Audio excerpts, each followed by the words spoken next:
Faly merabanao amty andro anio ity a izay omeny tompo atsika indray a mbola fahatsika mifampizara mbola fahatsika fampepita an'izay omeny tompo atsika indray amty andro anio ity a dia manona fiadanany tompo aminao amaky teny avy hatrany isika atao amin'ny bokin'ny Exodus toko fasivy andiny fa enina amby folo no hojerentsika 5 ka hatramin'ny fa 4 no hojerentsika anio aminaran'i Jesosy fa ankehitriny raha izay aho no nanintsy ranotanako amely anao sy ny vahoaka anao amin'ny arety mandringana dia efa fongotra tamin'ny tany ianao kanefa zao indrindra no nampaharetako anao ry Farao dia ny ampahitana anao ny heriko mba ambara any amin'ny tany rehetra ny anarako.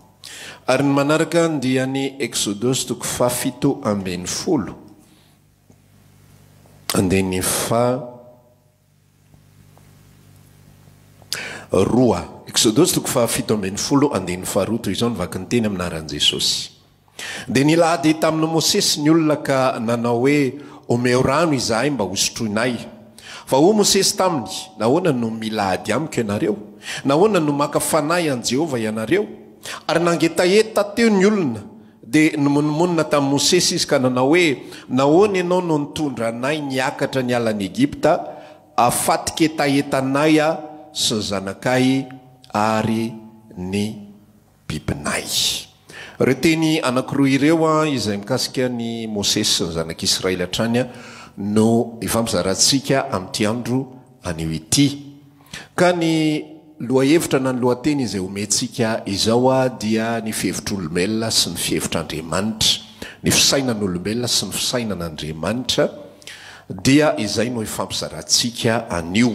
Ny voalohany indrindra aloha dia tao anatin'ny Exodus toko fa 7 izay novakitsika teo dia ao anatin'ny loza fahadimy Andriamanitra no maniraka ny Mosesy iresaka amin'ny Farao. Hatramin'ny nanomboan'ny resaka dia efa niteny hatrany Andriamanitra ny Mosesy hoe andeha hoany ianao dia anao famantarana sy fahagagana ianao fa zao ny zavatra izay holazaiko aminao tsy hainao anao Farao. Dia ho irako indray ianao faharoa dia mbola tsy hainao anao ihany Farao, tsy hainao anao Farao satria misy loza 10 izay omanina ho an'i Egypta. Rehefa nandeha ny tantara, rehefa mamaky ianao ny tantaran'ny zanak'Israely sy ny bokin'ny Exodus rehetrarehetra, tafiditra ao ihany koa ny Leviticus, Numeri, Deuteronomia, ireo rehetrarehetra ireo dia milaza daholo ary misy apahatantara izay napetraka tsikelikely tao anatin'ireo boky izay nisoratan'ny Mosesy ireo. Ary ireo tantara rehetrarehetra ireo dia mitantara daholo ny zavatra rehetrarehetra izay nandalovan'ny zanak'Israely, izay tsy azon'ny zanak'Israely hatramin'ny fiandohana ka hatramin'ny fiafarana. Andriamanitra zany ao anatin'ilay tantara dia tsy mitsipona toe-javatra ray sy roa, tsy mitady fandresena ao anatin'ny zavatra ray sy roa na lay lazaintsika hoe inona moa izy ity victoire ao anatin'ny bataille, tsy fandresena any anatin'ny bataille no tediavin'Andriamanitra fa fandresena ny ady lehibe, zany hoe ny guerre. Zany hoe tsy le zavatra kely mandresy kely eto. Azonao atao zany ohatra zany zao hoe voatonga ny loza voalohany dia navotsitry Farao ny zanak'Israely. Tsy ny voalohany moa zany fa ny zavatra be dehibe teo hoe mety hoe teo amin'ny loza faharoa na fahatelo dia navotsitra dia teo dia efa fandreseny zay. Dia azo natao hoe niala avy tao Egypta dia niakatra indray dia tsy nentina tany atsimo izay amakivaky ny ranomasina mena fa tonga dia nentina niakatra tany avaratra satria any avaratra somary atsinanana no misy ny tany Kanana ka dia tonga dia lala mahitsy no hitondrana anazy dia vetivety kely afaka afolona na tapabolana dia tonga tany amin'ny tany Kanana ny Israely. Azo atao ny nanao an'izany. Fa araka ny resako teo, Andriamanitra tsy mijery fandresena amin'ny ady madinika na lay ataontsika hoe bataille, fa Andriamanitra dia mijery fandresena ao anatin'ny ady vaventy na le ataontsika hoe guerre. Isika zao amin'ny maha-olombelona atsika ary ny zanak'Israely amin'ny maha-olombelona azy dia mijery ny ady madinika foana, dia faly ny amin'ny fandresena amin'ny ady madinika, faly ny amin'ny fahombiazana tsompotsoponina eny. Ohatra zany zao tonga ny loza faharoa, tonga ny loza faharoa, loza fahatelo, dia faly ny zanak'Israely fa nandresy tamin'iny. Tonga fahaefatra faly ny zanak'Israely, nisokatra ranomasina mena faly ny zanak'Israely, nahita rano teo mara faly ny zanak'Israely, nahita an'izao faly ny zanak'Israely. Zany hoe ny fomba fijery sy ny fomba fisainan'olombelona dia mahita zavatra kely be dia be ary mitondra fifaliana ho azy ny fandresena ao anatin'ilay zavatra kely be dia be. Ao anatin'ny fiainantsika eo ihany koa mahazo valim-bavaka ray isika faly ny zanak'Israely, tsika zany ilay zanak'Israely. Mahazo zavatra kely anankiray indray tsika fangatahana avy amin'Andriamanitra, nivaly olana faly ny zanak'Israely, tsika ihany zany io zanak'Israely io. Afaka examen le zaza faly ny zanak'Israely. Nahazo asa faly ny zanak'Israely. Nanina koa niakatra ny karama nahazo promotion faly ny zanak'Israely. Misy zavatra tsy kelikely be dia be. Ny fomba fijerintsika olombelona dia mahita an'ireny zavatra kely be dia be ireny, dia rehefa tsy mahazo an'ilay ilaina ihany koa dia malahelo ny zanak'Israely, dia monomonina ny zanak'Israely, dia mitady iverindalana ny zanak'Israely, dia mitady hokivo ny zanak'Israely. Le zanak'Israely efa resako eto tsy lery zareo amin'ny Palestina intsony fa za sy anao io resako eo. Izaho sy anao izay manana fomba fijery. Ositsika tamin'ny loha hevitra teo fomba fijerin'olombelona sy fomba fijerin'Andriamanitra. Manana fomba fijery, mijery an'ilay ady madinika, mandinika an'ilay ady madinika ary mametraka ny fitokisantsika sy ny fandrosoantsika sy ny toepontsika sy ny fomba fisainantsika sy ny zavatra rehetrarehetra amin'ny alalan'ireny ady madinika ireny. Ohatra zany zao hoe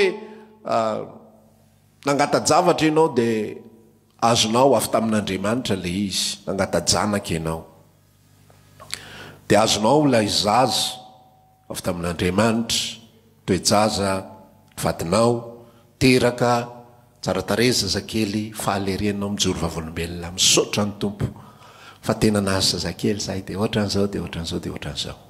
Dia faritany ny fijoroana vavolombelona, faritany ny valim-bavaka iny bataille kely iny. Mialatsiny fa ampianatritsika androany ny fomba fijerin'Andriamanitra ary amintsika olombelona mety zavatra lehibe dia lehibe indrindra zany nahazo zanaka izany fa amin'Andriamanitra zany resaka izany bataille daholo, ady madinika daholo zany.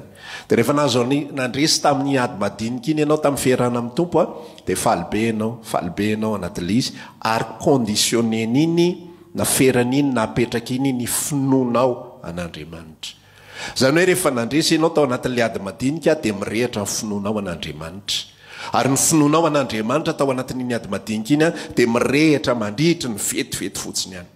Rehefa mijery ianao ny tantara ao anatin'ny bokin'ny Exodosy dia zao faly ny zanak'Israely fa ripaka Farao sy ny soavaly mpitaingina azy nandihy mihitsy ry Miriam, nanao fiderana nitehaka nampiasaina daholo zay zava-maneno rehetrarehetra sy ny sisa. Hoe tena Farao sy ny soavaliny sy ny mpitaingina azy naripaka Jehovah tao anatin'ny ranomasina mena, tsy misy oatra azy. Dia faly dia midera satria manina conditionné-ny na ferany na baikony ilay fandresena kely izay azo tao anatin'ny fepotona kely anankiray ny fomba fisaina ny zanak'Israely, so fomba fihetsika ny zanak'Israely rehetra. Dia faly izy, dia midera izy fa vetivety ihany. Dia tapotra ny fifaliany, tapotra ny fiderany ary miatrika olana vaovao izy dia verina ny menomenina indray. Satria maninona tonga eo anatria amin'ny bataille manaraka indray, tonga eo anatria ny ady madinika manaraka indray. Rehefa tonga eo anatria ny ady madinika manaraka indray dia miandry fandresena madinika manaraka indray. Faly amin'ilay izy tena fiderana an'Andriamanitra, tena ohatran'izao, tena misy zavatra tena tsapanao mihitsiny. Fa reny ady madinika izay atrehana ireny tsy ao anatin'ny reny ny tanjon'Andriamanitra. Israely zany mahita an'ireny dia faly fotsiny hoe soavaly sy mipitaingina azy sisa rehetra, zay ny zavatra hitany. Fa Andriamanitra ao anatin'ilay izy efa mahita lavitra be. Efa mahita lavitra be. Ny olombelona zany mifaly ny amin'ilay zavatra kely, zay ny tranga. Fa Andriamanitra any ambadika any efa mahita fandresena goavana be. Efa mahita fiparitahan'ny fankalazana ny anarany. Manerana ny tany, mbola ao anatin'ny loza fahadimy izay mbola azo atao hoe loza maty indinika. Dia fanresahany tamin'ny Farao sahady hoe zangy dia zao hoe zara tena netsika ny tanako amely anao tsy mila nizaniza. Tsy mila nizaniza ary tsy mila loza folo ka hoe ho safosafona dia anana. Tsy mila n'izany fa tonga dia alefako ny anjeloko loza ray ihany dia vitany aminareo rehetrarehetra. Tonga dia ripaka potika tanteraka tsisy otr'izany. Fa zao izy nampaharetako anao. Zany hoe notsitsiana Andriamanitra mihitsy Farao. Jerenao tsara fomba fisainan'Andriamanitra. Andriamanitra mihitsy ny ao ambadika ilay izy ary notsitsiana Andriamanitra mihitsy Farao. Ohatrany hoe kapohany izy zany fa kapohany amin'ity ratsan-tanan'ilany tratran'ny loza voalohany, loza faharoa, fatelo, faefatra, tsy mamely mafy mihitsy izy. Tsitsiny mihitsy, zao no antony nampaharetako anao. Teny anehoana amin'izay mile andininy fahenina amby folo mavakitsika teo. Ampahitanao ny heriko mba ambara any amin'ny tany rehetra ny anarako. Satria manino raha tonga dia aripaka Farao dia mety misy fotsiny mahenoheno any ambadika any. Ripaka ho ny Farao, ino no naripaka dia tsy hay fa dia ohatran'izao e. Dia ilaza amin'izay ny Hebreo avy ny tanan'ny Andriamanitra mihitsy no nanafaka tao. Tanan'ny Andriamanitra iny nandresy amin'ny Farao. Ohatran'izao. Tsy ino ny firenena hafa. Fa hoe sendrasendra fotsiny zany. Fa rehefa nilahatra amin'izay le loza folo, rehefa nilahatra amin'izay fisokafan'ny ranomasina mena, rehefa mipetraka amin'izay hoe tena naripaka Jehovah tao anatin'ny ranomasina mena Farao sy ny miaramilany mba amin'ny soavaly sy mipitaingina azy, dia zany no anambarana ho Jehovah. Zany hoe ao ambadika ao dia Andriamanitra efa mikarakara n'le resantsika teo hoe le guerre ny azy le fandresena amin'ny ady lehibe. Ary ny ady lehibe izay tsy maintsy andresena dia le any amin'ny tany Kanana, fidirana an'io. Ary rehefa tafiditra ao resy daholo ny Kananita. Fa zany milazanao fa noho ny amin'ny zavatra izay nataon'Andriamanitra tamin'ny Farao dia raiky tahotra sy tora-kovitra amin'ny firenena rehetra nandalovan'ny zanak'Israely ka tsy nila niady akory izy ny akamaroam-potoana. Noho ny amin'ny zavatra izay nitranga dia ny Amalekita irery ihany no tena firenena niady tamin'izy tany ivelany. Fa nisy ny firenena tsy sadidiko moa tsy moina ny fireneny Balaka sy Balamo, fa tonga dia tsy sady tsotro zao, tonga dia lavolefona tsotro zao, tonga dia nanaiky resy tsotro zao, zay nandalovan'ny rehetrarehetra nanaiky resy. Noho ny amin'inona? Noho ny amin'ilay planin'Andriamanitra, noho ny amin'ilay Andriamanitra mitsinjo ny fandresena amin'ny ady lehibe. Zao ny zavatra izay lazaiko anao anatin'izao toriteny sy fanambarana izao. Ho antsika zanak'Andriamanitra, ho antsika manana antoka ny amin'ny famonjena. Ny masontsika dia mitovy amin'ireo zanak'Israely ireo. Le bataille ihany no zava-dehibe amintsika. Zany hoe tsy manan-kanina androany dia inona vahaolako androany. Le ady madinika ihany no tena ifatohan'ny masontsika. Reny ady madinika reny nefa dia amin'ny ady madinika azy tsy mitondra zavatra goavana be. Andriamanitra manana planina ao ambadikitsika. Isika dia mila manaiky fa fitaovana ihany eo am-pelatanan'Andriamanitra.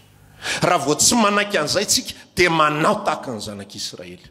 Menomenona, taraina, mitady vonjy, mitady vahaolana maro isan-karazany. Sa te ilaza aminao androany raha zanak'Andriamanitra tsika. Ny zavatra rehetrarehetra izay atrehantsika io lehibe lavitra noho ny fisainantsika. Ny zavatra izay atrehako dia lehibe lavitra noho ny fisainako sy noho ny planinako sy noho ny mombamomba sy sisy. Jereo tsara fa ina moa ny antony namakina ny Exodus 7:12 teo rehefa tsy nahita rano ny zanak'Israely dia zao amin'izay ny fitarainana sy fitomaniny ny zanak'Israely. Ry Mosesy fa tsy misy fasana ny levenana ve tany Egipta nentinao taty amin'ity tany efitra ity izahay, tany efitra izay tsy misy rano, dia inona zany hitondranay afaty anay mba mizanakay sy mibiby fiompinay va ianao. Jereo ny afoy an'le fisainana. fa ny afoy ny fisainany raha olombelona dia tsy mahita afa-tsy ny tenany ary tsy mahita afa-tsy ny fisainany ary tsy mahita afa-tsy ny fiainana keliny raha olombelona. Ny afoy ny fisainantsika mialatsiny fa ho ataoko mahitsy mihitsy ny afatra satria isika dia olombelona ary sika dia mila mipetraka eo amin'ny toerana izay nametrahan'Andriamanitra antsika. Amena. Fa raha vao tsy mipetraka eo amin'ny toerana izay nametrahan'Andriamanitra isika ka eritreretintsika fa iodina amintsika daholo ty rehetrarehetra ty ka ny planin'Andriamanitra ihany koa dia iodina amintsika dia ikarakarain'Andriamanitra ianao satria miodina aminao ny resaka rehetra. Zany atao hoe égocentrisme, miodina ao aminao ny zavatra rehetra.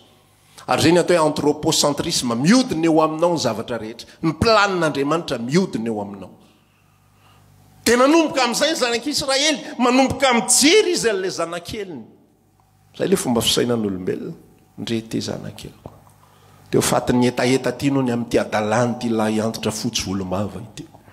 Nety ny tonantonana ty Egipta ty aminana ty tao amin'ny Farao rangazy ny sonanina tsara mihitsy. Teo ambavavilanin'ny Farao. Dofaka mihitsy ny fofokena manitra, izy amin'io tsy nomeny Farao hena akory fa fofony fotsiny nomeny Farao anazy. Fofony fotsiny ny eniny, fofony fotsiny. Fa noho ny amin'ilay afoy ny fisainana izay tsy mahita n'ilay fandresena goavana izay karakarain'Andriamanitra. Izay amonjena olona marobe. Ary izay ananganana n'ilay Mesia amin'ny alalan'ilay taranaka izay ho tonga ao amin'ny tany Kanana. Atateraka ny planin'Andriamanitra izay efa nikiraka rainy sy ny vola avolainy sy namboariny hatramin'ny tantarany Abela sy Kain. Ary mihoatra noho izay ary hatramin'ny fony mbola tsy ary ny fanorenan'izao tontolo izao dia efa tao am-pon'Andriamanitra ny hamonjy ny olombelona. Zany ny tena grande guerre raha lasy anabavy. Ny fidirana ny Kanana efa guerre, fandresena amina guerre anankiray, ady lehibe anankiray. Fa ny ady lehibe faratapo indrindra dia ny fandresena vitan'i Jesosy teo amin'ny hazo fijaliana. Amena. Ny fon'Andriamanitra efa any, efa miodina any, ka ny ambiny rehetrarehetra izay mety ataontsika hoe victime angamba fomba fijerin'olombelona tsotra azy ao anatin'le rara. Reny rehetrarehetra reny dia mandalo fotsiny any satria maninona na dia atao ary hoe misy ho faty ohatra.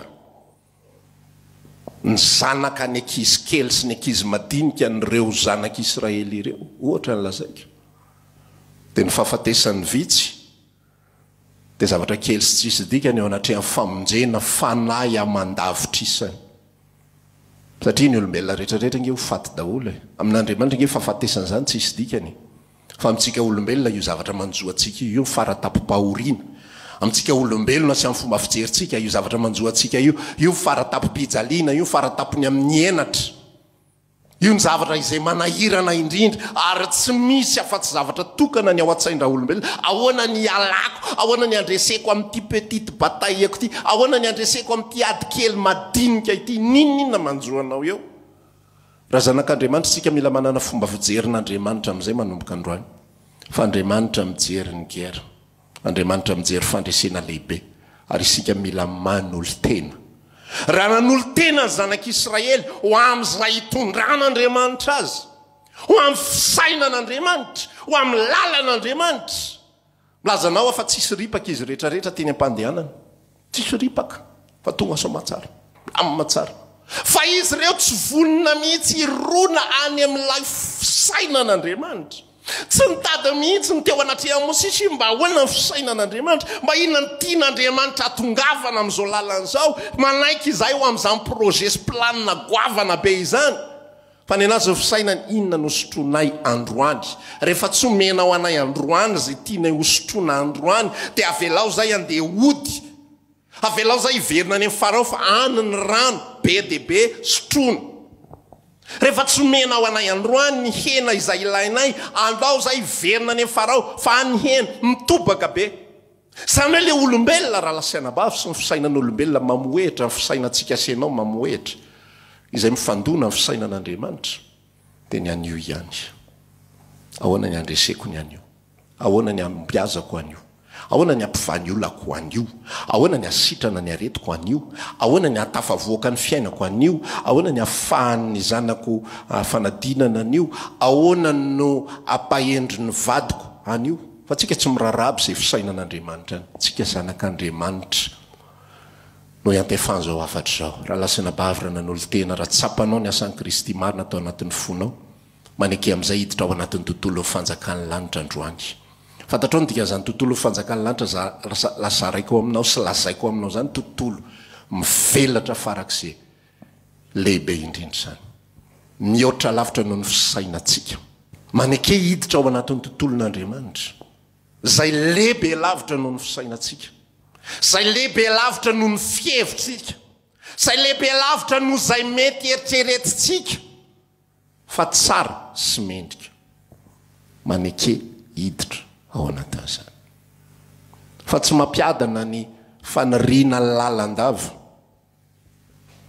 ny fitediavana lalandava an'ilay androantsika zany tena fampiresaka mihitsy hoe zasenao zanak'Andriamanitra minao fa efa izy ianao minao fa manana antoka ianao ny amin'ny famonjena zasenao zanak'Andriamanitra dia misy planin'Andriamanitra ho atsika ary dika le hoe ho atsika dia tsy ho atsika individuel zany hoe zasenao nana planina manoka ny pasteur Tovo tsy pasteur Tovo ny important anatin'le tantara nanan'Andriamanitra planina manoka ny raha lasitraka zany tsy important anatin'le tantara anan'Andriamanitra planina manokana Eli nga manana tsy important nge Eli ao anatin'ny tantara tsisy olona important zany ao anatin'ny tantara fa ny important dia tokana Andriamanitra sy ny planiny ahoana ny amonjena olona mandavitrisany ahoana ny amonjena olona matapitrisany ka io fiainantsika io raha lasiana bavy eo mihoatra lavitra noho zay takatsika ary ty tsy resaka intsony hoe manaiky hoentina amin'izao dia hoentina ina moa tizy ty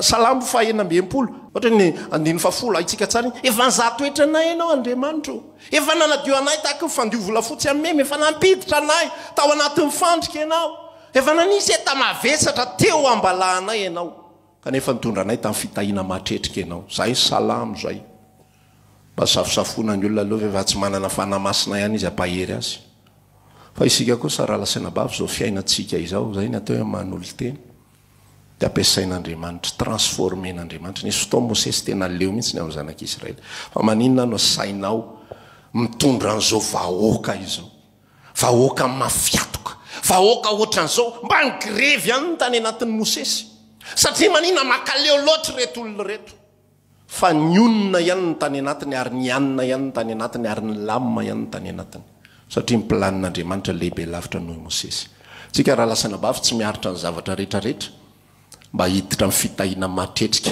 hiditra amin'ny fandresena ny fifampaherezantsika eto tsy hoe io marety ianao fakapana marety ianao fizantoetra somary mabaivay somary ohatran'izao somary tahaka nitsy somary tahaka ny roa fa ho hitanao rehefa aveo fa hosokafan'Andriamanitra io lalan'io amin'ny fomba tsy apoizinao sy amin'ny tsy takatra ny sainao averiko eto rehefa ny Kristy Jesosy ianao tsy tenin'ny olona maro zao afatra zao fa zay ny fiarahana amin'Andriamanitra tena izy ary zay ny famonjen'i Jesosy tena izy tsy zasenao intsony ny zava-dehibe ary ny antony zavatra rehetrarehetra tsy noho izao intsony tsy hitondrana ny fitahina matretrika tsy hanomezana ny arena miafina mangingina sy ny arenana fenina maizina tsy hampatonga ako itory ny voninahitran'Andriamanitra tsara be Andriamanitra sy sisa tsy zany ny voninahitran'Andriamanitra izay tetavin'Andriamanitra fa ny voninahitra izay ao am-pon'Andriamanitra sy tiano tanteraka ho an'ny zanany rehetrarehetra dia ny fahataterahany vavaka nampianarin'i Jesosy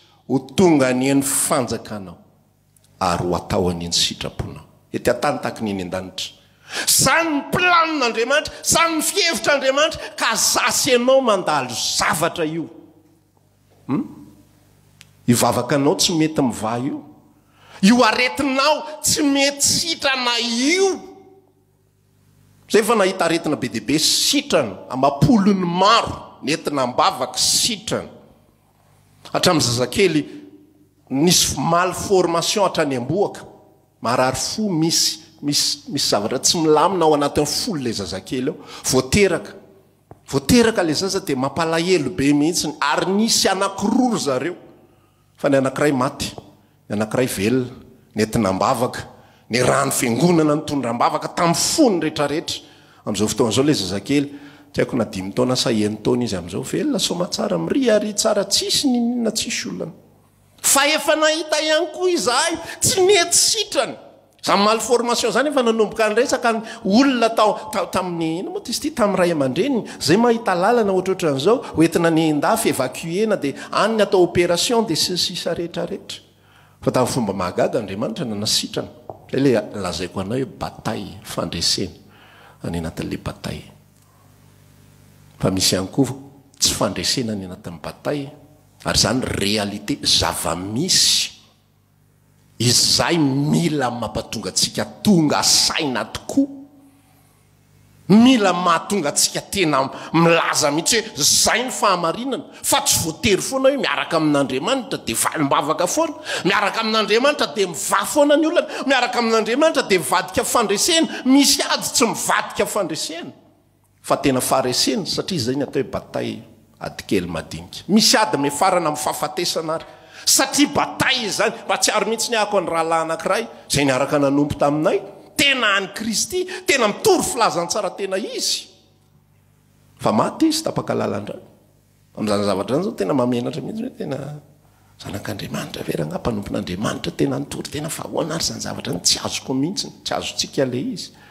satria ny masotsika dia mijery ny an'io foana tsy mahita fa tsy ny an'io fa mason'Andriamanitra efa manomana fandresena hafa mihitsy ary ny fandresena zay homaniny dia tsy nony amin'iny olona iny ary tsy ho an'iny olona iny na ho an'le fanompony na ho an'le anaram-piangonany na ho an'itsy karazana olona vitsivitsy izy fa Andriamanitra miasa ao ambadika ao mamolavola moramora araka ny lazaiko anao any amin'ny farao ny resaka 7 taona aty ambadika amin'izay jereo ny faharetan'ilay asan'Andriamanitra fa ny fifalian'ny zanak'Israely tamin'ny fisokafan'ny ranomasina mena 3 taona dia nysinda ny fifalian'ny zanak'Israely tamin'ny fihinanana mofo avy any an-danitra mirakla be tsisy ohatr'izany raha ny fomba fijery amin'ny maha-olombelona petite bataille daholo reny amin'Andriamanitra vetivety fotsiny fa ny an'Andriamanitra kosa zay miketrika sy mandamina zavatra 7 taona aty ambadika fa mbola matahotra ny zanak'Israely foana ny firenena hafa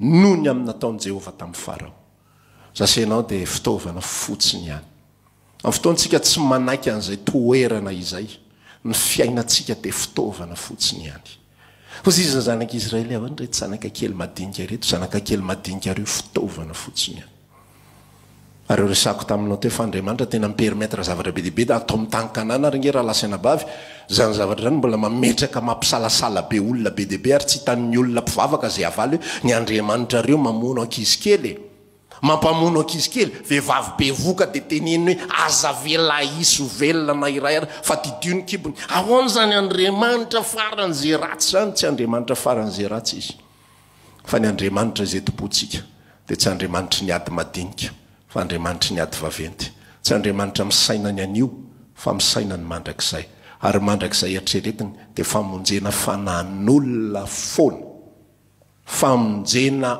olona foana tsy famonjena nofo hozy Jesosy nanambara hoe aza matahotra izay mety mamono ny tenao izy fa rehefa vitsy zay tsy afaka manao nininona mihoatra fa zao ny atahory zay rehefa maty ny teny dia manam-pahefana andefa ny fahaverezana zany hoe natrehan'Andriamanitra tsisy dikany mihitsy zany fahafatesana zany tsisy olana mihitsy isika mandalo olana isika mandalo ady raha mbola tsy nangataka ianao mangata manazoa amin'izany tsika ianao mbola tsy nahazo zanaka mangata manana zo amin'izany tsika ianao tsy mahazo vady mangata manana zo amin'izany tsika ianao mbola tsy salama mangata manana zo amin'izany tsika fa rehefa avy mangataka ianao rehefa avy maresaka ianao manao carte sur table amin'Andriamanitra miresa amin'izay tompo fa ny planinao lehibe lavitra noho izany ary za manolo tena ho mpiara-miasa aminao ao anatin'ny planinao tsy tahaka ny zanak'Israely zanak'Israely tsy nanolo tena fa mimenomenina foana isaky misy zavatra mitranga dia ohatr'izao foana zany ty fiainan'ity raha Mosesy dia tsy maintsy mahita an'izao foana zany dia tsy mba afaka ny anana fiainana milamina mihitsy zany fa dia tsy maintsy misy problema foana satria fohy ny fisainana mitady ny an'io foana mitady ny eon'io foana mitady izay ampivany olana vetivety foana le olana kely sy olana madinika rehetra io iny ihany ny azy jerenao tsara ny zavatra rehetrarehetra mihitsy zavatra rehetrarehetra fa io tsara ka fomba fijerin'olombelona ny olombelona zany manana problema dia ozy izy ny iza moa ndre mandeha nisy an'le lehilahy teraka jamba dia nanontany ny mpianatra honao tompo manina moa zany le zalahy ty ny teraka jamby iza nanota izy sa ny ray aman-dreniny izy zany ray aman-dreniny toy izy Jesosy miresaka hoe tsy izy tsy ny ray aman-dreniny ihany koa ny nanota na mpanota be mihoatra noho ny hafa fa ny mba hanehoana ny voninahitr'Andriamanitra ka ankalazana ny zanak'Andriamanitra anehoana ny voninahitr'Andriamanitra sasenao ny afatra androany atoloro momba ny tenantsika mba tena iasan'Andriamanitra io fiainantsika anao herintsika rehefa avy hoe tiako ny miaraka aminao Jesosy naizana izy tondranao ho amin'ny planin'Andriamanitra tsy ho atsika fa ho famonjena fanan'olona maro ho fananganana ny hafa atoloro ny fiainanao tia ny fiainako Jesosy misy fotoana io volantsika eo ampelantanantsika io malmenen'Andriamanitra ataony miakana ataony midina ataony mijanona eo ndray ndray miditra ndray tsy miditra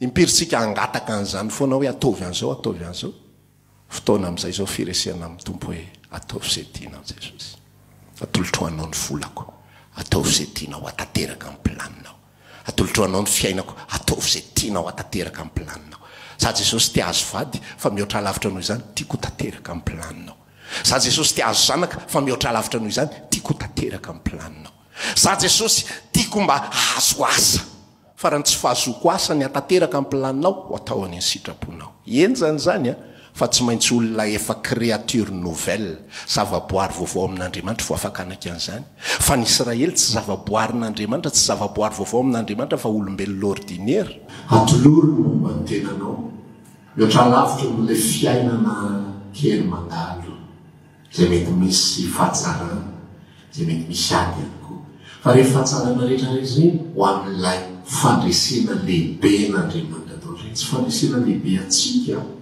tsy fandresena lehibe atsika sy ny ankoholatsika fa fandresena lehibe n'Andriamanitra sy ny filazany tsara ary ny fanjakan'ny lanitra zay natao hoe mpiara-miasa amin'Andriamanitra tsika ary zay natao hoe mpiara-miasa amin'ny Jesosy Kristy isika amananatsika azy dia zao ny ambaran'ny Romanina 12 izay efa hainao tsara dia ny voalohany ka hatramin'ny faharoa hoe koa mangataka aminareo ary rahalahy no ny famindrampon'Andriamanitra mba ho atolotrareo ny tenanareo ho fanatitra velony masina sitrak'Andriamanitra ina moa natao fanatitra natao fanatitra dia sakrifisy natao fanatitra dia biby izay atolotra ho vonoy ho atao arak'izay itiavan'ilay mpanolotra azy tsy tompony ainy fa ny destiné na ny fiaina na ny antom-pisiny rehetra dia ampelantanana n'ilay anolotra azy hatrany ozy izy anao Paoly ao boky Romanina 9 hoe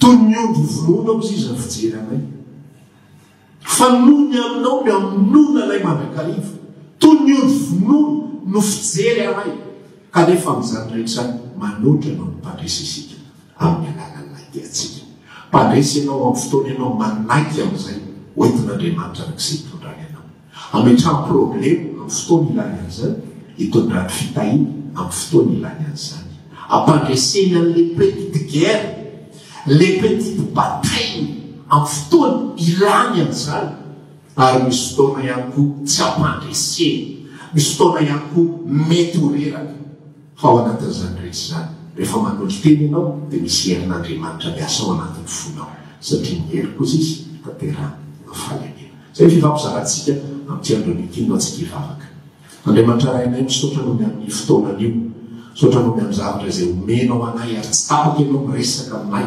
vahoakanao tsy mety amin'ny olona tsy vahoakanao zao fanabarana zany fa mety amin'ny olo-kafa dia zao inona no anay ahoana ny amin'ny zanakay tahaka ny Israely ihany izy ireo fa izay efa novainao fonay sy fisainanay dia mety aminay izay miafatra zany apetraka aminao ny fatanterana ary mba ho mpanomponao hatrany izay ka nolotra momba ny tenanay atateraka sitraponao amin'ny anaran'i Jesosy Kristy tompo saotra Jesosy amen